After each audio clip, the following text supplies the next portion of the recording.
Good evening, everyone. My name is Frank Chianuzzi. Good morning to those of you in Asia. Good evening to those of you in Washington. Good afternoon to those joining from Hawaii or the West Coast. I'm president of the Maureen and Mike Mansfield Foundation, and it's my great pleasure to welcome you to today's special event. I see that some participants are still joining, but in the interest of time, we will start our program. The Maureen and Mike Mansfield Foundation was created by an act of the US Congress to promote peace and cooperation and mutual understanding among the United States and its friends and allies across Asia.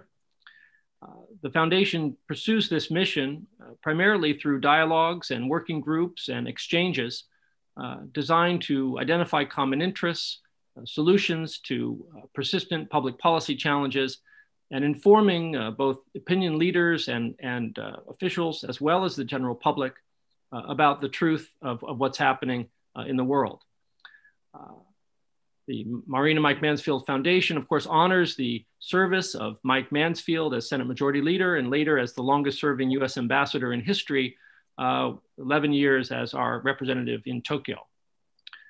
It also recognizes the extraordinary service of Maureen Mansfield, his wife of more than 60 years.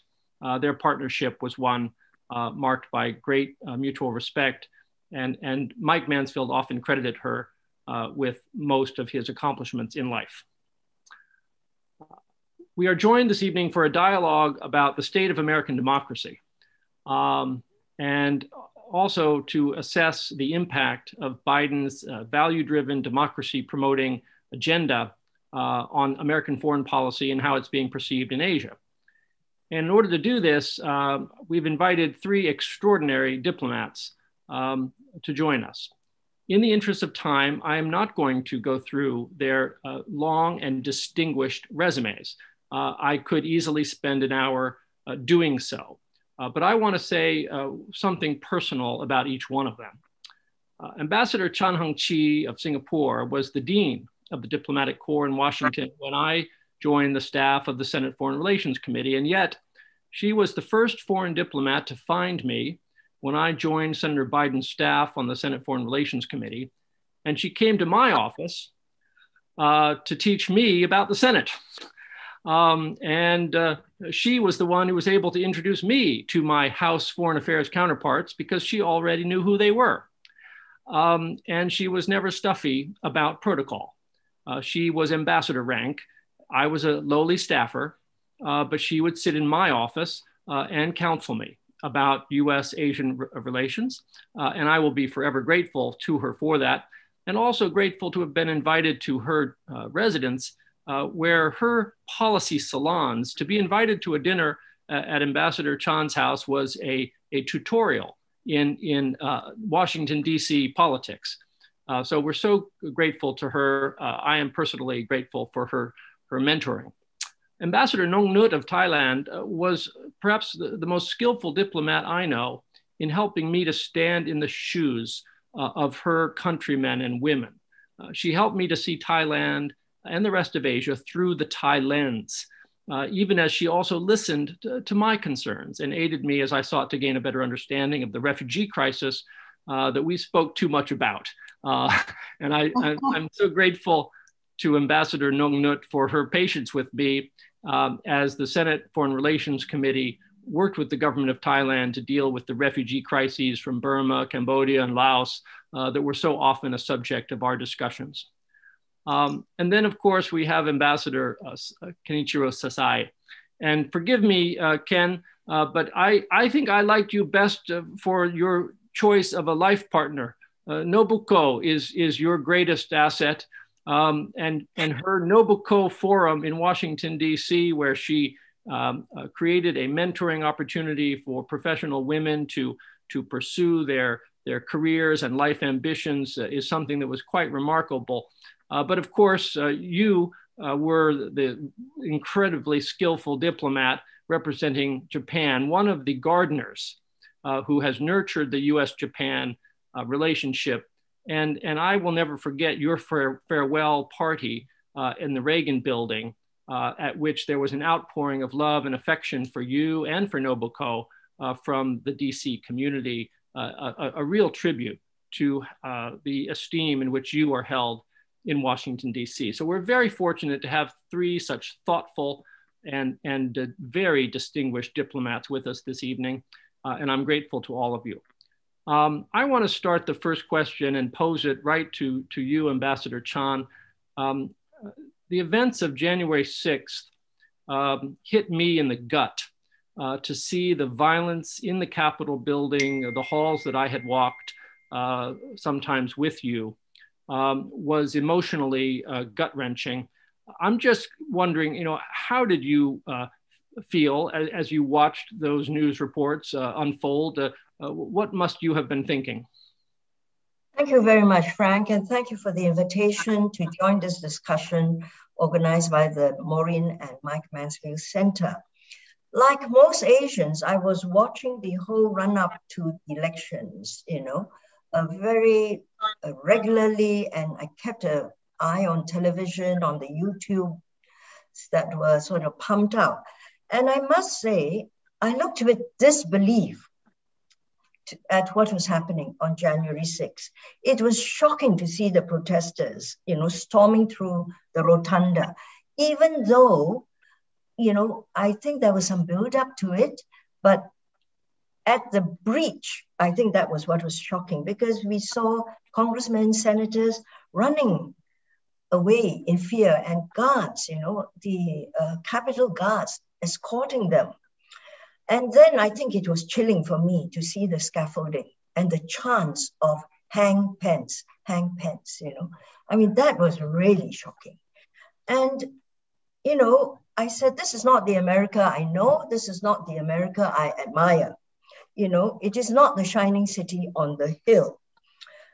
We know about the QAnon, the alt-right, and so on. But to see this was really quite something. And I would add that, just before the run-up even to the elections, in Asia and elsewhere, we watched the botched handling of the pandemic, and all that together, I think was quite a shock, and, sort of made me think a lot, through this whole period.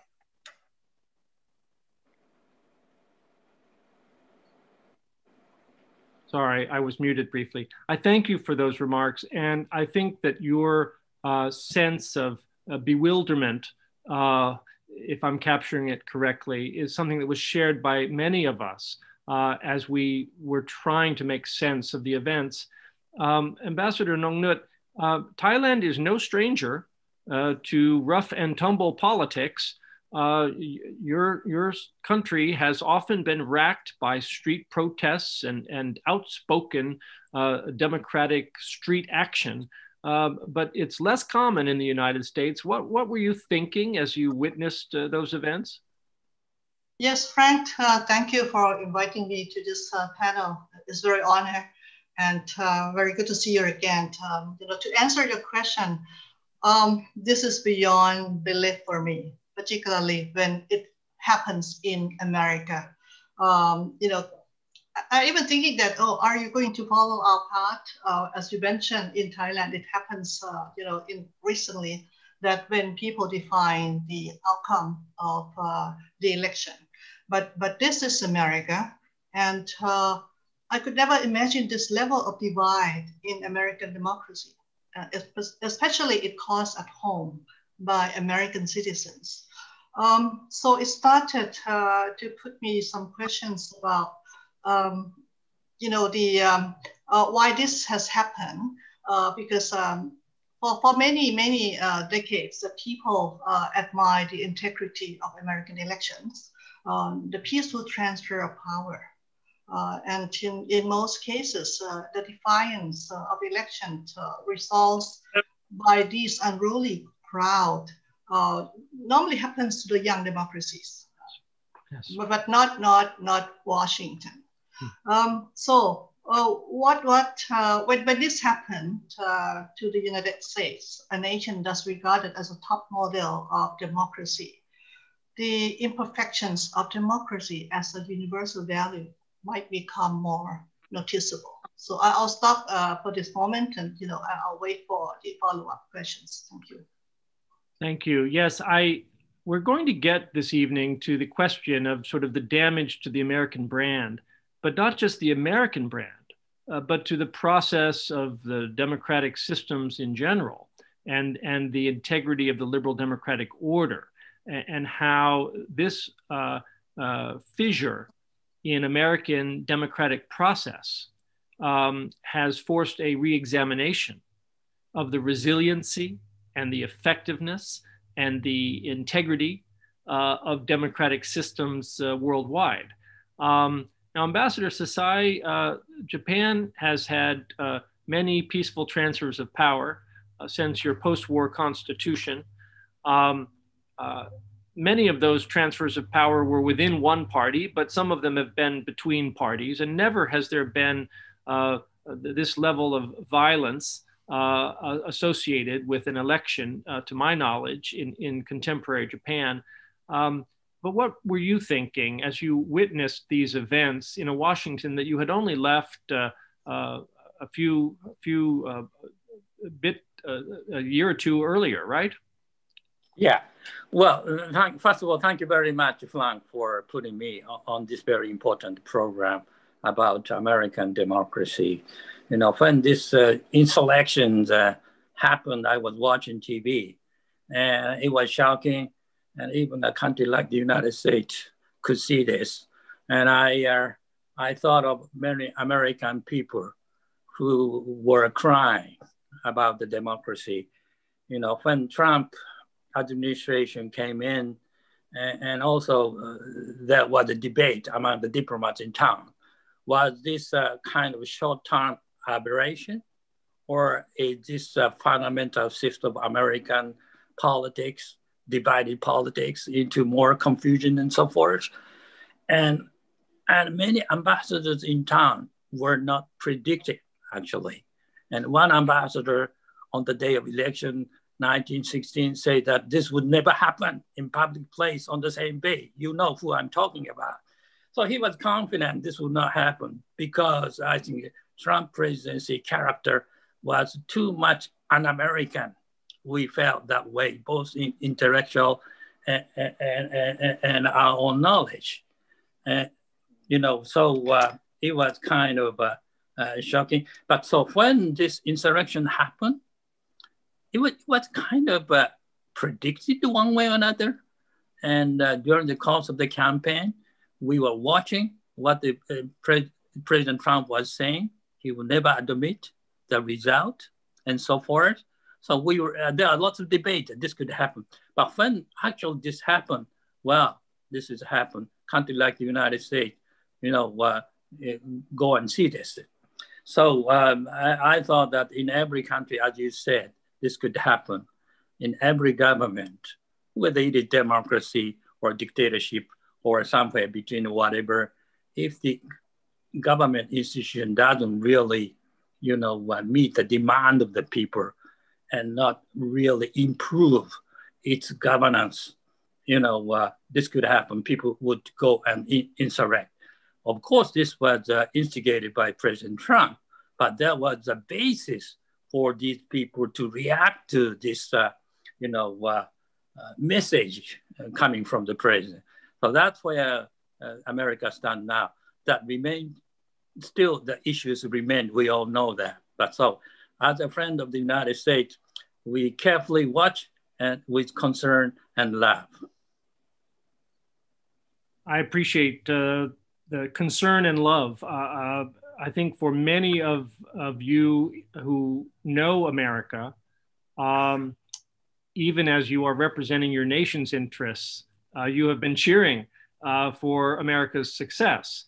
I remember conversations with Ambassador Chan in my office about how, of course, Singapore pursues its own national interests, but Singapore wanted America to be successful in Asia because it saw the success of American democracy, peaceful engagement in the region as also serving Singapore's interests. I want to turn to this question about how America engages Asia, especially on democratic values. And I will first just stipulate that American foreign policy has not always had democracy at its core. And clearly, American foreign policy has not always had human rights at its core. Nonetheless, President Biden has articulated an ambition to carry democratic values forward with American diplomacy around the world, including in Asia.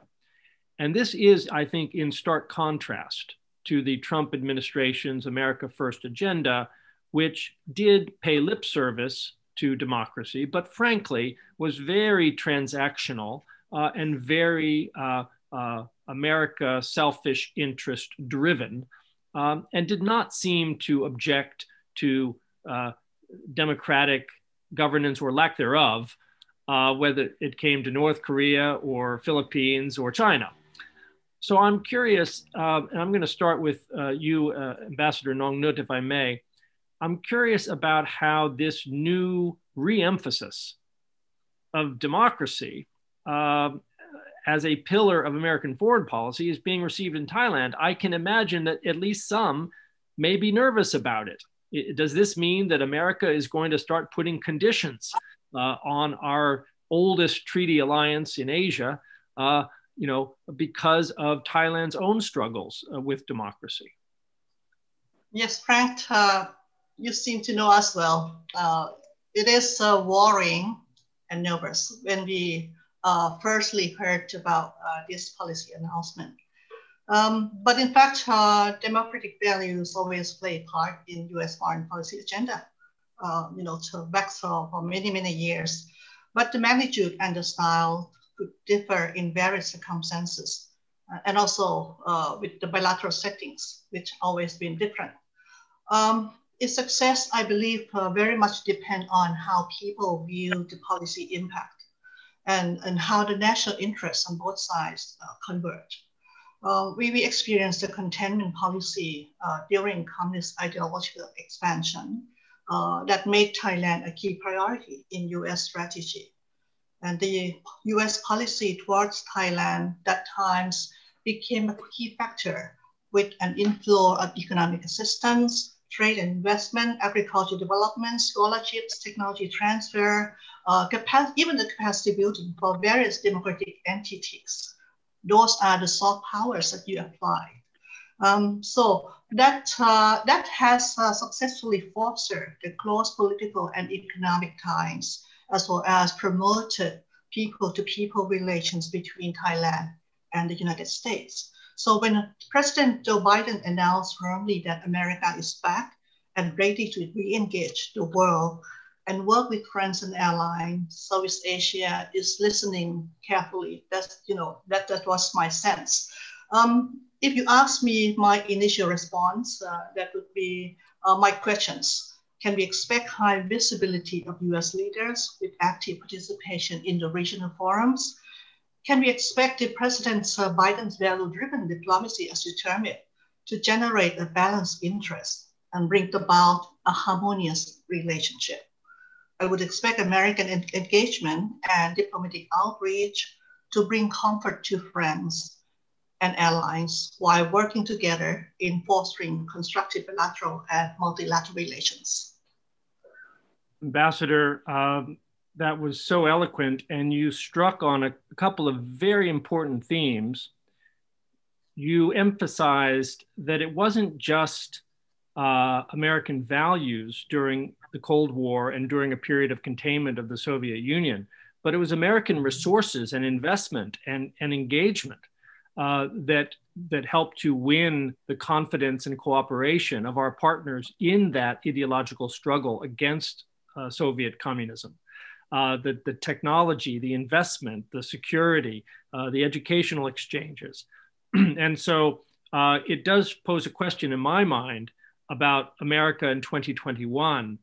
And if we're going to have a ideological democratic component to our foreign policy, will it be married up to the engagement and the resources necessary to be effective in that kind of diplomacy? Ambassador Chan, you have sometimes counseled about the importance of showing up And Ambassador Nongnuth has made reference to that as well, that American leadership requires a presence. But it's more than just attending the East Asia Summit or showing up at an ASEAN conference, isn't it? It's also about resources. What are you thinking?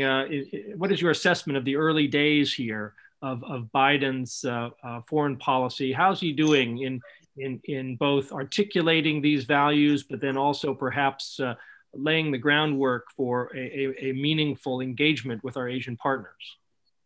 Frank, I should report to this audience that actually before the elections, just before the elections, YouGov, a UK poll, did a poll of countries in Asia, many countries in Asia, and every country wanted to see Joe Biden win. You know, there were varying degrees of, what percentage wanted President Donald Trump to win. And in some countries, surprising to me, had a higher percentage of those wanting Trump to win, But in any case, everybody wanted Biden to win. And we started the session about how we were shocked at what was happening on the Hill, the insurrection on the Hill. I think with the election of Joe Biden as president, a sense of decency was returning to the United States. And then you ask, how is this viewed and how has he done in his first 100 days or so? I think President Biden has done very well. He did what he promised, He's got people vaccinated, which is just amazing. And he's delivered the 1.9 trillion stimulus. He's working on a job plan. And I say, what must have been surprising to some foreign policy specialists in the region is that we thought he would not push the foreign policy as hard because there was so much to do at home. But he's actually walking on 2 feet, and he's pushing the foreign policy aspects as well. Now, how is he doing on the foreign policy? I'll leave the China question aside for a later discussion. But on the promotion of democracy, it's really part of the United States DNA. No president can help it, and Americans probably will want it, although you may not get as unified a view today. But I would say that when I look at the push of this democracy, the promotion of democracy as front and center of your foreign policy, I worry. I worry because it reminds me of the immediate post-Cold War period when the United States and Europe went on a promotion of democracy campaign. And you had different kinds of results. I think democracy is best imitated and spreads by example. And if the American example shines and the European example shine, people will want democracy because the values are compelling. But every democracy today is in some trouble. There's been a erosion of democracy, a degradation of democracy, whether it is in Europe or in America, with your gridlocks, with really, I don't have to go through what has happened, the increase in racism, and so on. So I think, how does the world look on this? I think everybody should be a bit humble about democracy and the promotion of democracy, And the thing is that there's no perfect democracy. Technology has made it very difficult to run democracies. Globalization has brought the populism that's created what brought about the election of President Trump. So when democracy was invented, we didn't realize there were these forces that would emerge. So one would be a bit more humble. And I would ask, when Clinton had his second term, there was a promotion of the community of democracy. What happened to that? I haven't heard much, so it obviously didn't have a great impact. But the United States should not follow a line which makes it difficult for your partners to work with you. Because then you have to select partners. Who's democratic? And everybody is getting less so in some sectors. So they may have strategic congruence with you, but may not have a political system congruence. So what do you do about that? But I don't want to come across as being anti-democracy, because I am not. And there are very many ideas of American democracy which are compelling. And these are the ideas of openness, acceptance of diverse ideas, meritocracy, checks on government. But you have to live up to that as well. And, I would say that if America wants to promote democracy, and I think Joe Biden is trying to do this, President Biden, you want to build back better in your own country, and you will be that example. And coming to my region, presence matters. You have to be there. And to build a multiple layer presence. I have to say that, with the emergence of the Quad, ASEAN is concerned that you are bypassing ASEAN. And let me point out also to this audience and to you that President Biden has spoken to many leaders in the world. He has not spoken or rung up a single ASEAN leader. And that is, I think, regrettable. Thank you, Ambassador Chan. You have reminded us of the difference between democracy and liberal constitutionalism.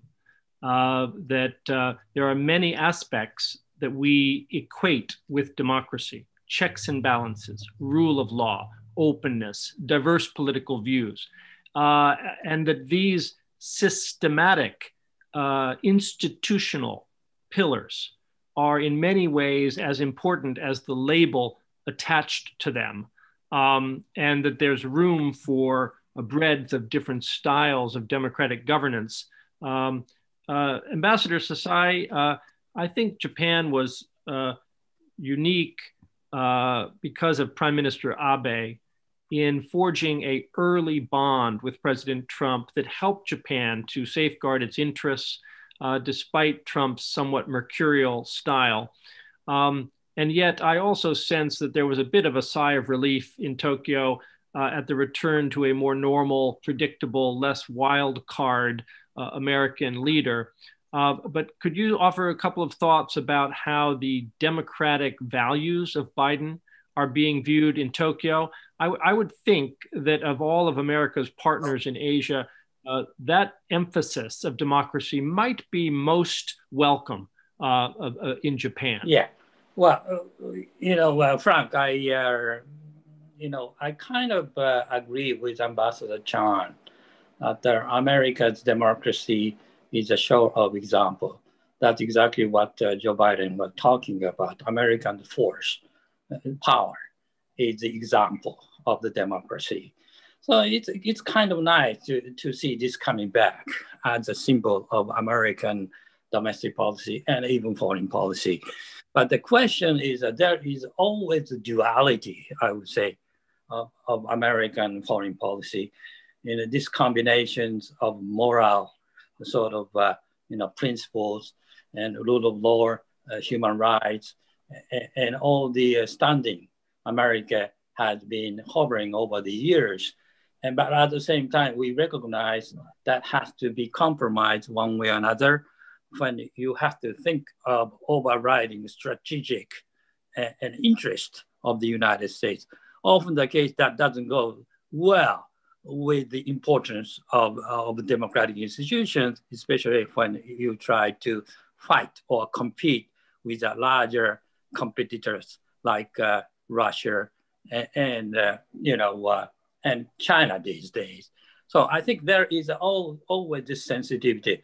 For example, when you look at Saudi Arabia and North Korea, well, even under Biden administration, we don't possibly listen too much about North Korean democracy because it's not worthwhile.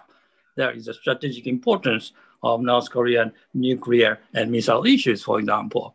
But when we will talk about Chinese issues, why now people suddenly all these value issues comes from is because we have a more strategic challenge coming from the military and economic high-tech components.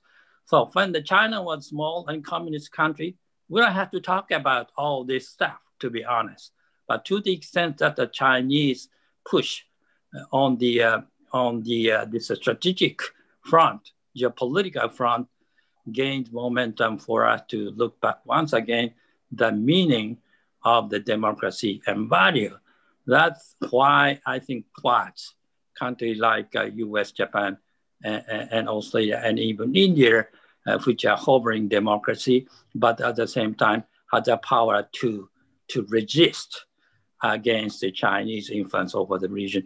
I understand the concerns of ASEAN and Singapore that whatever the institutions, which is not including ASEAN, is a bad thing in terms of ASEAN neutrality and centrality, I would say. There is a much argument about the centrality, but still, I think I understand why Ambassador Chan has expressed some concern. But all these are kind of reactive to what's happening from the bigger emerging nation. And this is not something like we push forward and we understand that there are some other problems in every country in ASEAN. When American government was willing to have informal conversation with ASEAN, I think there is always some countries which are not really helping. I know some of the story developing even after, the Biden administration came in. So there is always difficulty among the ASEAN consensus mode, but there is always this compromise. ASEAN's strategic interest and ASEAN's, effort to promote the democracy, and they have to be compromised. So to the end, I think Biden administration would not really fight for the democracy itself. Means that don't really fight the war, an actual war for the value issues. It's more of you would defend your own value and stand your own. That's why what I'm thinking about the Biden's approach. Thank you so much. I want to stick with you, Ambassador Sasae, because you have very neatly made the segue into the final topic I want to address this evening, which is the rivalry between the US and China in East Asia and the role of values in that struggle. You have reminded us of Biden's catchphrase that he hopes that America will lead not only by the example of its power, but by the power of its example. And Ambassador Chan and Nongnuth have reminded us that perhaps American democratic values are best advanced through the power of example and by holding true to those values at home. And you have suggested that we ought not to try to sort of impose those values, but that we should defend them. And so I want to bring you to that final expression, defending them, because I think they are under assault, both arguably at home here in America and internationally. I think that democratic institutions and democratic values are under stress. And there are many reasons for this. But surely China is a country that has chosen not to celebrate the democratic values as a component of its foreign policy, but rather to celebrate development, economic growth, peace, security, yes, but on terms that are Chinese. And there seems to be a growing rivalry between the United States and China for influence in East Asia. And by many measurements, America is losing that battle. China is the #1 trading partner for all of its Asian partners. And China has very effectively, in my view, captured some ASEAN states and brought them very close into China's orbit, making it harder for ASEAN to find consensus on certain tough issues, whether that's Hong Kong or the South China Sea. And so, Ambassador Sasae, as you sort of assess this rivalry with China, where Japan also has its own deep, important economic interests at stake with China, what advice can you offer to the Biden administration about how to defend democracy or defend its values while avoiding trying to force the nations of East Asia to choose between America and China? Because I think that's a choice that nobody really wants to be forced to make. Well, thank you, Frank. If there is any advice I could give to Biden administration, they have already said that America need to be competitive, competing with China, but at the same time need to cooperate where it can. And also it must be the adversarial when it must be. I think these three elements need to be balanced, to be honest. The first, this strategic competition component, whether it is military power or military presence or deterrence or maritime security or the relationship with friends and allies and so forth, you cannot really compromise. You have to compete. Otherwise, we know that China continues to think that the world is governed by the balance of power. Unless you have the power, you will weaken. You can't, show the leadership and so forth. So I think in that front, you have to compete. But at the same time, it is obvious that China is a big economic, power of the thought. As Chinese officials boasted in English that their trade with Japan, Korea, and ASEAN is larger than the United States, trade with these countries. If there is a war and confrontation, it's the Americans to lose. And that could be true, I think. So for that reason, I think we have to maintain a good relationship with China. I mean, not necessarily because of sheer economic interest, but also, we have to live together peacefully with China. So for all those competitive part, and a collaboration part, you have to have both. And when it comes to high technology competitions, of course, there is a partial decoupling. We recognize this, but this could be a part of a competition of the thought. You can't let the people to steal your own technology, and you have to gear up. And American government is now looking into all this espionage charge of Russian. And I think Chinese are doing the same stuff. And Chinese might say the Americans are doing the same stuff to China. But I would say that when it comes to industrial espionage, you have to restrain. But anyway, the most difficult part is when it comes to the defense of sovereignty. Friends and allies, Senkaku, South China Sea, and Taiwan. And this could be a very difficult area where both sides cannot really, compromise one way or another, not only for the domestic political reason, for their own strategic interest, not to cover the region.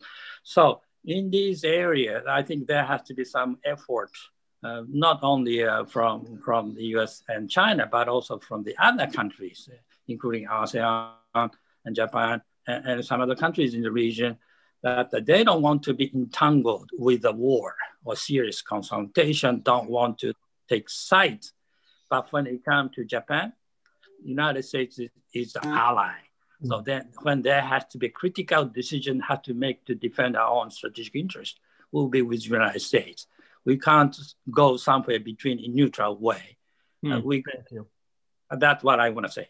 No, thank you so much. In a moment, we're going to turn to questions from the floor. Ambassador Nongnuth, let me ask you briefly, if you can, to comment on the China angle.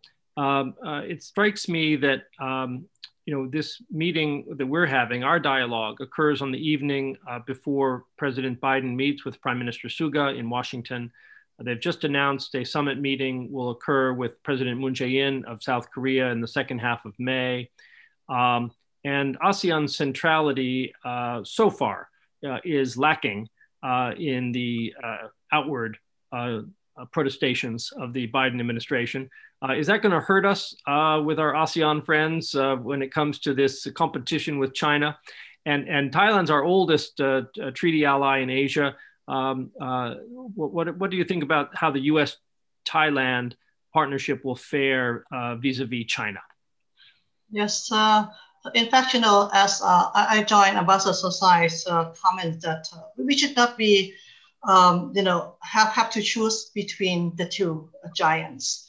U.S.-China rivalry, no matter what you call competition or rivalry, I believe that each side must play by the rules, exercise restraints, and not become a major threat to regional peace and security.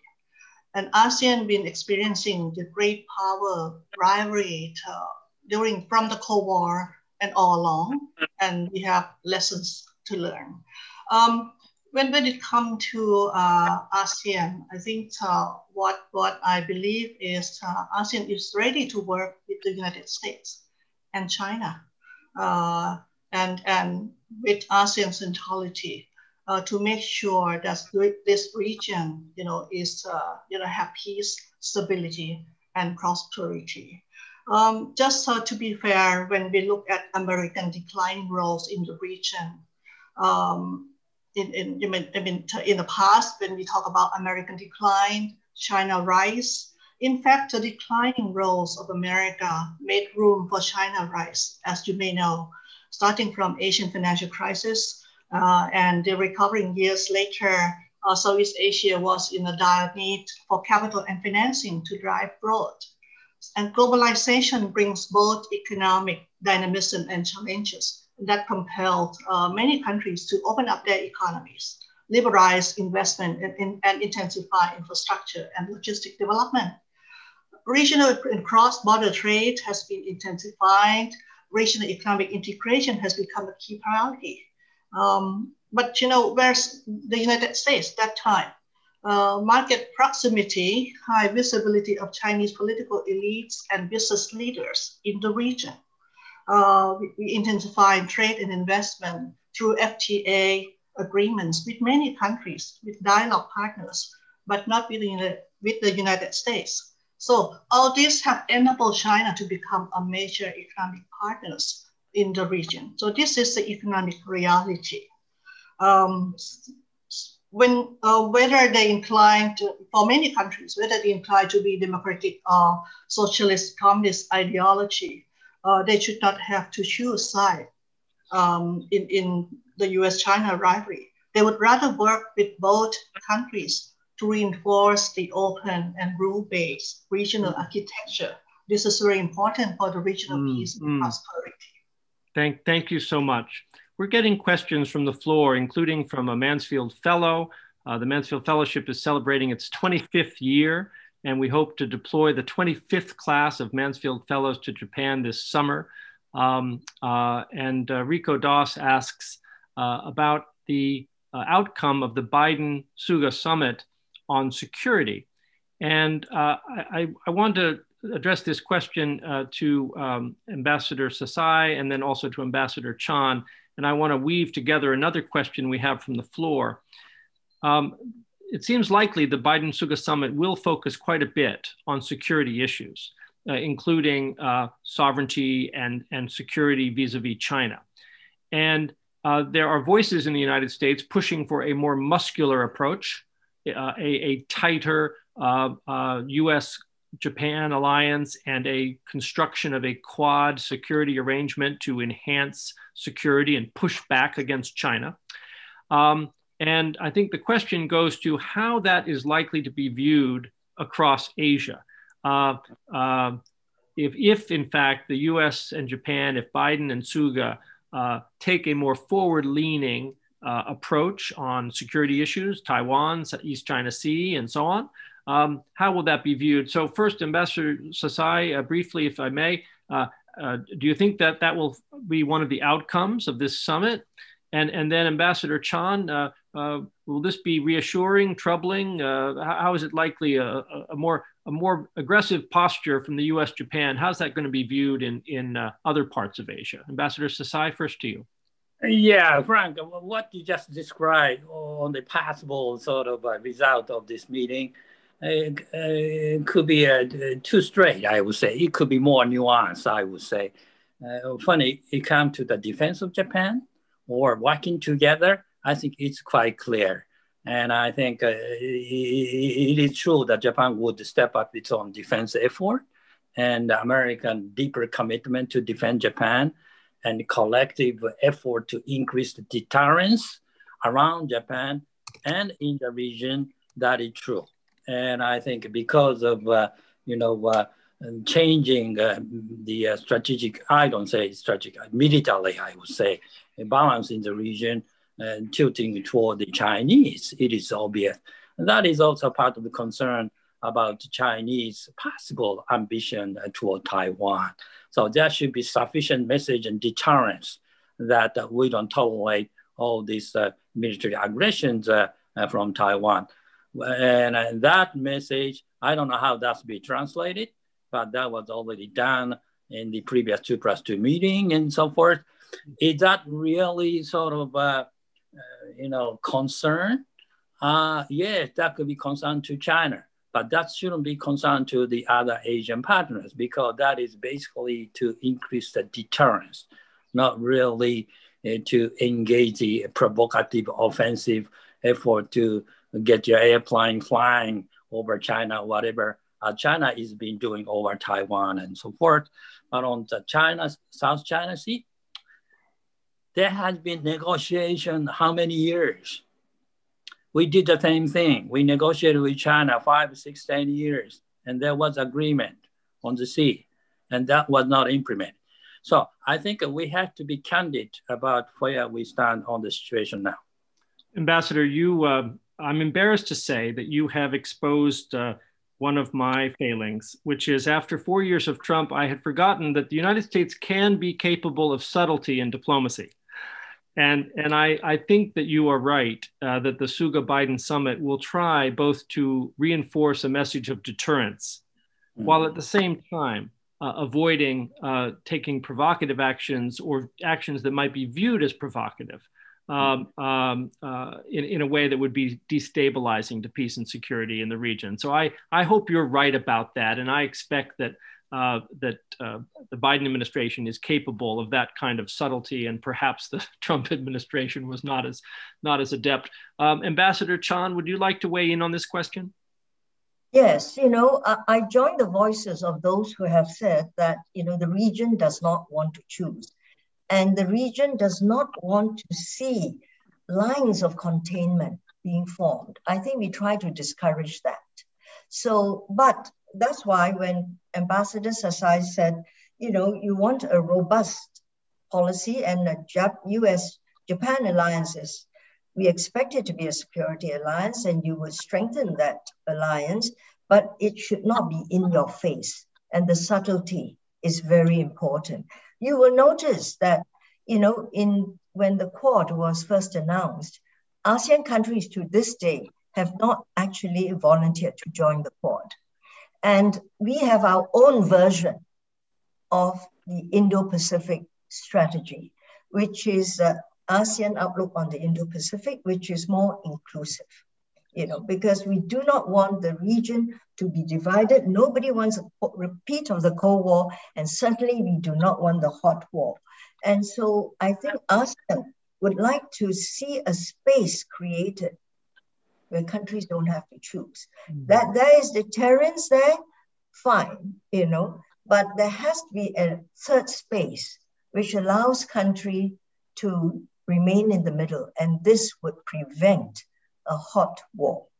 Yes, Taiwan will be an issue, and I think the United States and China will work that out. People have been talking about managed strategic competition. Kevin Rudd has been strong on this. And his idea of managed strategic competition is that the United States and China should lay out what the red lines are. and you do not cross it. Like these are your core interests. Whether that can come about, I do not know. Is it easy to agree on that?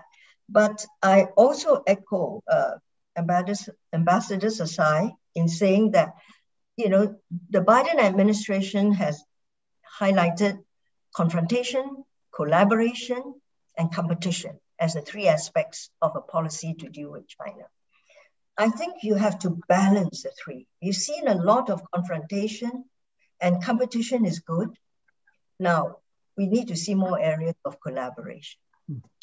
Well, on that optimistic note, I will say that my other former boss, John Kerry, is in China today for discussions on climate change. And that will be a difficult conversation in light of the overall tenor of US-China relations. But it surely is an area of potential cooperation, not just for US-China, but for US, China, and all the world. And I hope that there will be positive news emerging from that high-level meeting at the same time that Biden and Suga are reinforcing the centrality, if you will, of the US-Japan alliance to America's position in Asia. Ambassador Dave Scheer has joined our dialogue as an audience member, former US ambassador to Vietnam, and now the head of the Japan-America Societies of the United States. And I would like to invite Ambassador Scheer to personally share his question, which relates to Burma and how it may divide or unite the US and its Asian partners. Ambassador, please go ahead with your question briefly. Thanks, Frank, and thanks to our distinguished panelists for joining us this evening. This is a fascinating conversation. Just when we thought we'd get more attention to Southeast Asia from the White House, just when we thought that we'd get President Biden out to the East Asia Summit this year, we get a coup in Burma. And of course, these things in Burma have come between the US and ASEAN before. And I'm wondering if our panelists think this again will come between ASEAN and the US. Will it complicate participation in the East Asia Summit this year? And how should we handle it? Ambassador Nongnuth, you are closest on the scene in Bangkok. Let me turn to you first, please. Yeah, this is the most worrying. As you know, we are in the frontline state. We share 2,400 kilometers with Myanmar. So that anything happened, that would affect Thailand directly.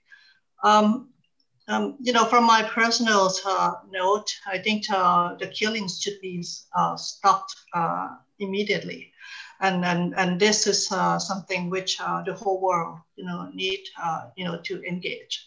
The United States must play the leadership role together with ASEAN and multilateral, like the United Nations, to rescue Myanmar, without delay. So that is the comments that I can offer for the time being. Thank you. Thank you.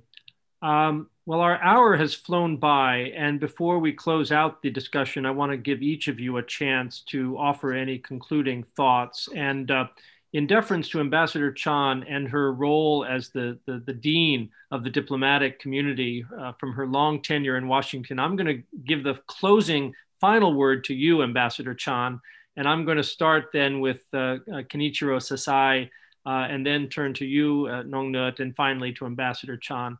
Ambassador Sasae, any final words of wisdom on the eve of this summit meeting?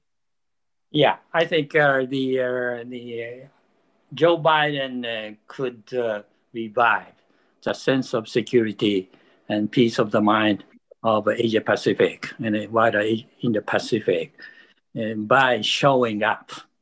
As Ambassador Chan said, that whether you've got a Myanmar problem or other problem, you need to come and show the face and speak and listen. It's American power to listen to the others and work together. That's what I'm wishing for the US government, Biden administration. About Suga Biden talks, I think that'll be okay. We have done a good work already. I think that you have evoked the spirit of Mansfield when you admonish or encourage your American friends to listen more. Ambassador Mansfield was a famous listener. Ambassador Nongnuth? Yes, as a panelist from Thailand, which is the oldest US airlines in Asia, tracking back to 1833, I cherish the opportunity to speak my mind to the American public regarding the future roles of the United States. I share hope with several US policy watchers in seeing the new US administration under President Joe Biden engage a broad-based US friends and allies meaningfully and fruitfully. Because the increasing complexities in the regional architecture will require the power balance, I strongly believe that the constructive role of the United States is indispensable in fostering peace, stability, security, and prosperity in this region. And I hope that President Biden will prioritize the renewed US commitment to the close cooperation with ASEAN on regional issues as well as global issues. ASEAN is mature enough not to be the second players on global issues. So my wishful thinking is also to have a prospect of US leadership revival in strengthening multilateralism and promoting collective effort to cope with the global pandemic, because I didn't have a chance to mention about this, but I think this is very important to bring about, to get us out of this crisis as well as to bring about a fast economic recovery. Thank you. Thank you, Ambassador Nongnuth. Showing up is so important. I was proud that Senator Biden's very first trip as chairman of the Senate Foreign Relations Committee was to Asia, not to Europe, which was his traditional strong point. And now I'm very glad and encouraged that his first two summit meetings will be with Asian leaders. I think that this does send an important signal about America's commitment to its relationships and its role in the Asia-Pacific. Ambassador Chan, you get the final word. Thank you, Frank. I think with the election of Joe Biden and the establishment of the Biden administration, we are seeing a return to predictability and rationality in foreign policy. And this is very much welcome. Now that there's a values element in your foreign policy and in your approach, we hope it does not get too ideological and there's a balance in the element of ideology with rationality and predictability, you know. But I would like to leave you with this message and those who work on foreign policy in the audience, that when you are dealing with Asia, and I come from Southeast Asia, so I will speak for Southeast Asia, and I will speak for ASEAN, you have to be patient with ASEAN. You know, yes, you know, there are many challenges in ASEAN, and now that we have enlarged, like an enlarged European Union, is harder to get everybody together. But you must have patience because ASEAN is a strategic proposition. If you work bilaterally only, you know, you do not play to the strategic strength. So be patient, work with ASEAN, and do not, you know, ignore ASEAN.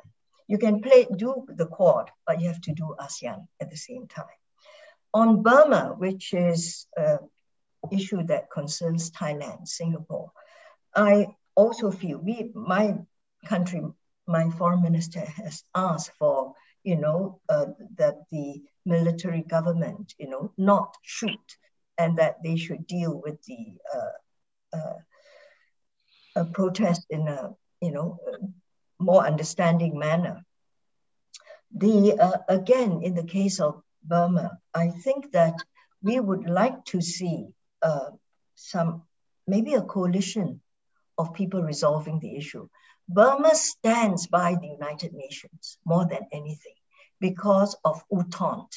So, you know, the United States can play a role, the UN must play a role, ASEAN will play a role, and we can perhaps offer the ladder to help different sides step down. And in fact, I was wondering whether in Anchorage, the United States and China talked about Burma and how to resolve that too. So I think if all of us can come together, the thing is to get the sides to talk. And this would be absolutely crucial. Do not make ASEAN the hostage to Myanmar in your policy, which was a mistake, I think, that was made for so many administrations. I will end. Thank you so much for that admonition and that word of encouragement. It is the job of diplomats to turn the impossible into the unlikely. And I think that the issue of Burma is one that could be not an area of confrontation for US-China, but an area of cooperation. I think it must be if we're to find a way forward to restore peace and stability to Burma. So I hope that those discussions either did take place or will be ongoing between the US and China, but also, as you have reminded us, in a patient way, working with ASEAN. ASEAN is famous for getting there eventually. And I think that patience is duly warranted when you're speaking about a region as diverse as ASEAN. We should not expect consensus and unity to be forged swiftly or easily. I could go on, but our time has arrived. I will say that when it comes to the commitment to ASEAN, all three ambassadors may be aware that Joe Biden, as senator, created the position of ambassador for ASEAN affairs in the US government. And I think this is a recognition in his mind that the United States should take ASEAN seriously. And I hope that there will be word forthcoming soon on the appointment of a US ambassador for ASEAN affairs. Because I think it's important the United States be ably represented and to encourage ASEAN to take itself seriously and also to do its part in trying to restore peace in Myanmar. On behalf of everyone here, I want to thank Ari Lee, program manager at the Mansfield Foundation, for helping to arrange this program, along with our communications director, Timothy White, and all of the staff at the Mansfield Foundation in Tokyo and Missoula and in Washington, D.C. I want to thank Ambassador Chan Heng Chee, Ambassador Nongnuth, Ambassador Sasae, three people who have distinguished themselves this evening and reminded all of us of why they were so valued in Washington, D.C. As representatives of their countries and as part of the fabric of the community between Asia and the United States.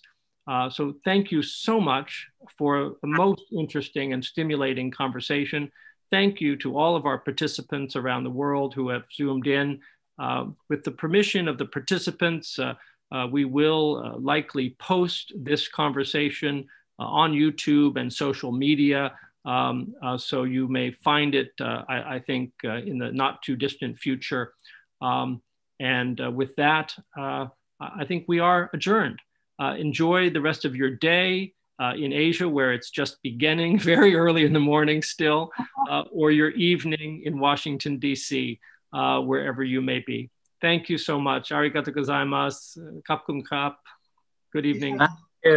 Thank you, Frank, and thank you, everybody. Thank you. Thank you.